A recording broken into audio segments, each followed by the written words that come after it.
இல்லை அந்த விஷயத்துக்கு. ஏன்னா அவரு அந்த பலவீனத்தில் மாட்டியிருக்காரு. அப்போ நல்ல குடிக்காரன், இப்போ புள்ள குடிக்கிறான். அப்புறம் புள்ள எப்படி பேசிக்குவானுங்க? டே வரப்போ எனக்கு ஒரு பாட்டில் வாங்கி விடணுமா? அப்போ இப்படி தான் இருக்குமே தவிர, மகனே நீ குடிக்காத, தேவனுடைய வாசனம் சொல்லுது உடல் ஒரு ஆலயம் என்று எழுதப்பட்டிருக்கிறது. சில அப்பாங்க சொல்லுவாங்க, டே எங்கள் வாழ்க்கை தான் கெட்டு போச்சு, நாங்கள் போகிற டைம் வந்துடுச்சு, நாங்கள் தான் அழிஞ்சோம், நீ யாவது தவறு செய்யாத. அப்படியே சொல்லிக்கொண்டே வருவான். அவன் குடித்த அந்த ஸ்மெல் பார்த்தோன்னு இவனுக்கு டக்குன்னு ஆசை வந்துடும். அப்புறம் அப்பனும் பிள்ளையும் சேர்ந்து குடிக்கிற குடும்பம்லாம் இருக்குது. நான் எதுக்கு சொல்கிறேன்னா, பாவம் தொடர்ந்து பிடிக்கும், உங்களுக்கு அதிகாரம் இருக்காது. எப்படி இருக்கும்?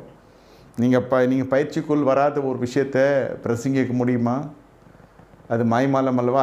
அதில் ஒரு வீரியம் இருக்காது, அந்த பேச்சில் அந்த துடிப்பு இருக்காது.